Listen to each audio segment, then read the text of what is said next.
And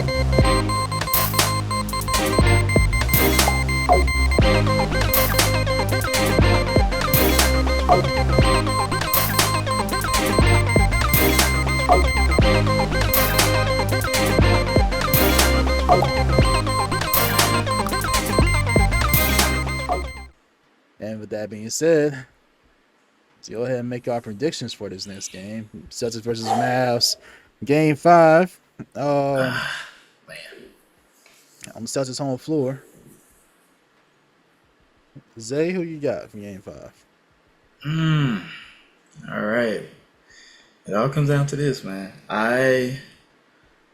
Of course, I chose the Mavs to win the series, and that based on that 3-0 and now 3-1, I don't think they're gonna win the series. Just to be real about it, like history is spoken, no one's done it. But I would love to see them extend the series, and I think they have a chance to do it. Clearly, they rattled some cages in the Celtics in Game 4, and you want to build on that momentum, take it into Game 5, give yourself a chance, man. Just fight.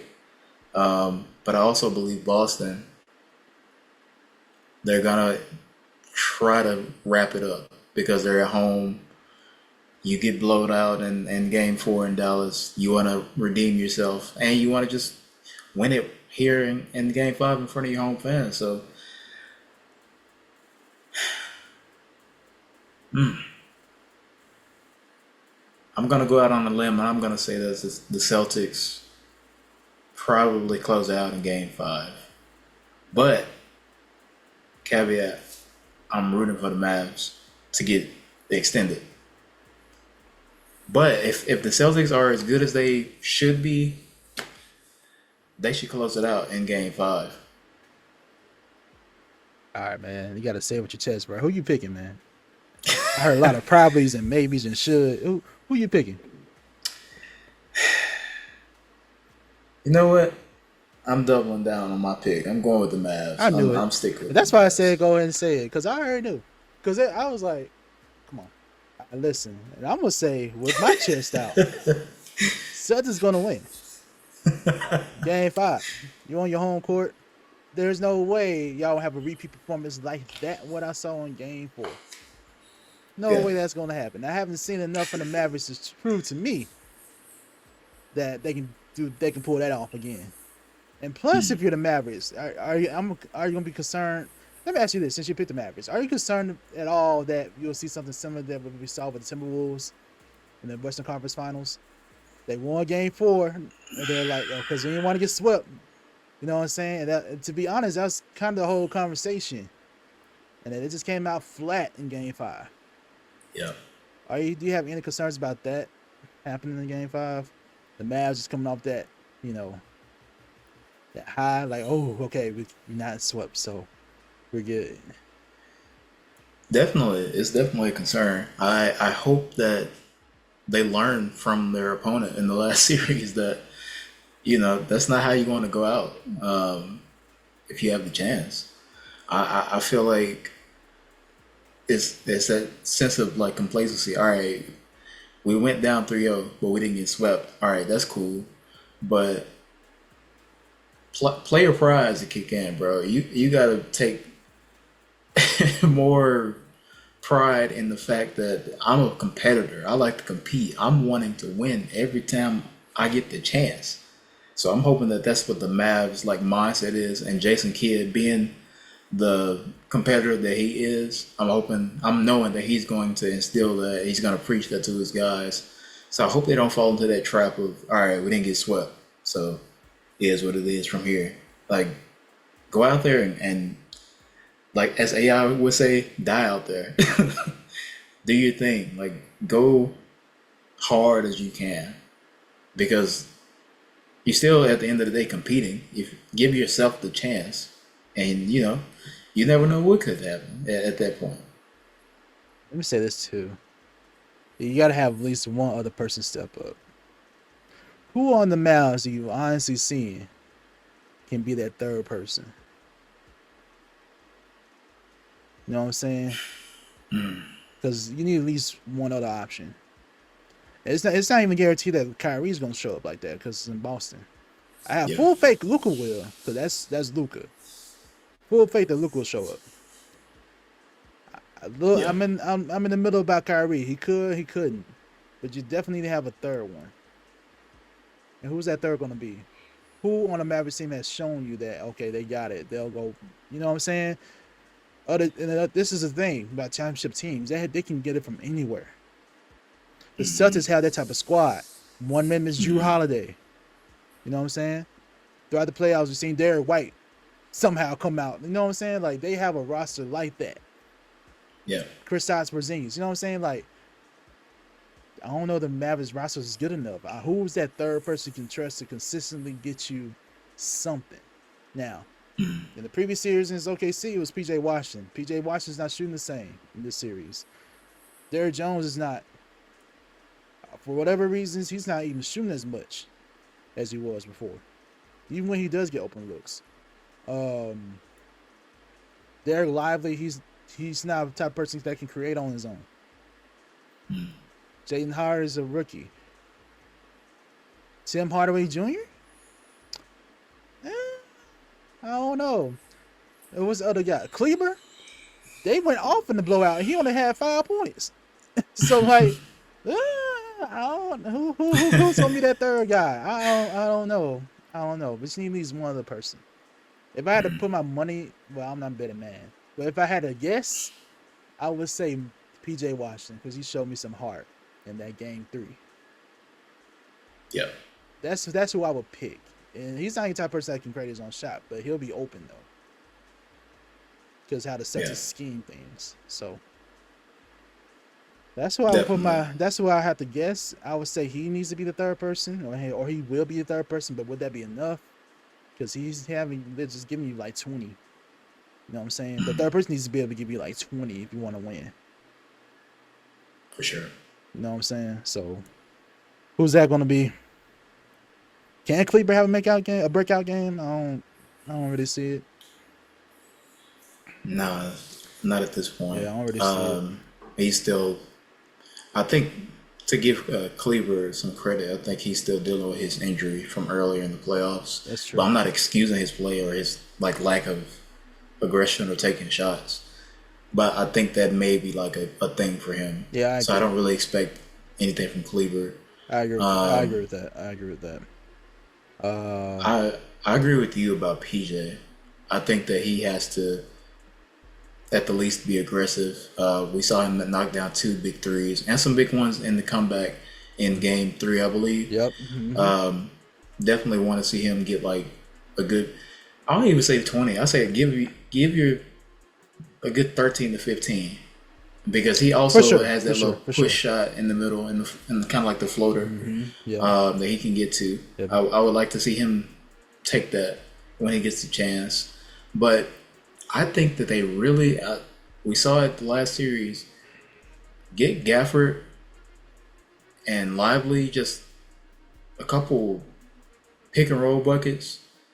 That's it. Especially with the middle being like, they don't have a rim protector in Porzingis right now. If he's like reserved for injury minutes, basically, I would try to get that going because they were killing Minnesota with that. And right now, I don't really feel like Boston has a interior presence that much. They have great perimeter defenders, but if you can get to the middle, if you can get some action in the pick and roll, you give yourself a nice chance, in my opinion. That's true, but we haven't seen that in 3 games.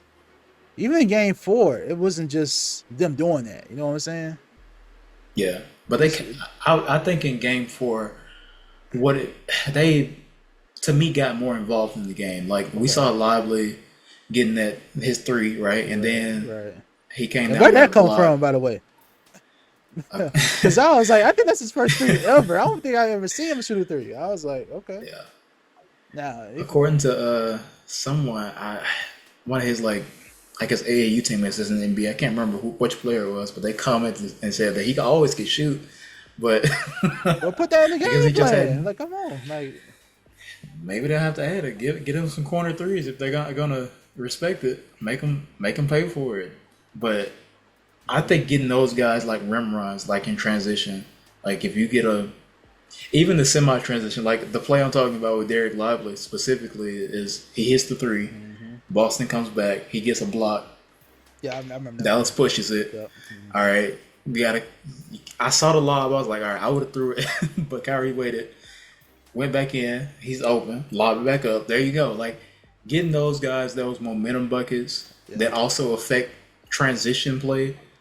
I think would be big for them. Even if like the pick and roll, like I'm talking about, doesn't work, that to me gives you a lot of momentum that you can build on, and getting those extra, like, all right, Lively had 11, Gaffer had 7. That's 18 points out of them. Like that's more than we've seen all series. That's true. I would take that, and then like I said, you give an additional 13 to 15 from PJ Washington. That's 30 points. That coming from your other guys. That's true.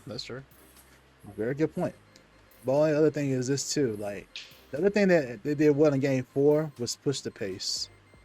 They did a really good job with that. Now, will they do that?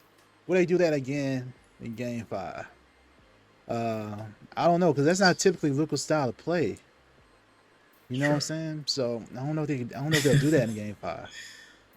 But that when you talk about adjustments, that's definitely something that they need to do, because you don't want the Celtics to set in their half court defense. And that's what was going on in Game 4. A lot of that was going on, pushing the ball transition, pushing the pace. So that's shout out Dante Exum. He was. That's one of the players I know is doing that. He got some good buckets too. So, but I just haven't seen it enough. So that's why I'm saying Celtics still. And there's a chance that Porzingis plays. Now, if Porzingis plays, and he's healthy enough to go, because apparently he could have went in Game 4. Yeah. So he's clear to play. He has some. So now you give him an extra 2-3 days of rest now. I expect him to play, but even if he doesn't play, I have confidence the Celtics can pull it out, because because even if they don't have like this interior, just the anchor like Porzingis, like they showed you in Game 3, like they're lengthy enough. You know what I'm saying? It's just how they scheme things up against this Mavericks team. So, yeah, I just don't see it. Fair. I don't see it. And even though I made my prediction, no one thought the series would still be this short. Nah, not at all. I was thinking it's for sure 7 games, and right now they're trying to extend it to 6. So, yeah, I don't think they'll be able to extend it though, man. I don't think so. So, y'all give us y'all thoughts. I set out my conditions on who I think will win. Now, I just want to briefly mention this too, since this could be it. Whoever has a better game in Game 5 is going to get the MVP. Because it was such a letdown game in Game 4. Yeah, definitely. So very much a letdown. It all comes down to this, because bias plays a huge role. I mean, not bias, but recency bias plays a huge role in who gets that award. Bias too, though. Yeah, bias too. Yes, or in general bias too. Yeah, you're right. But recency bias for sure. So, and I put if I had to guess, because I'm not a betting man, but if I had to guess, I'm still probably gonna go with Jaylen Brown, because I can see him having those moments, because he's shown it. Yeah. You know what I'm saying? Whether it's a steal or a block or a dunk, you know what I'm saying? Like timely basket, clutch plays. But if Jason Tatum goes off and give you like 40, it's gonna go to Jason Tatum. I agree. I think that could be a swing for him. Either way, whoever gets it, I think it's going to be a plus, because they're going to be champions. But I agree with you, man. I feel like whoever has the bigger game probably will get the. Well, let me put it this way. Overall game, I'm not gonna say like point total.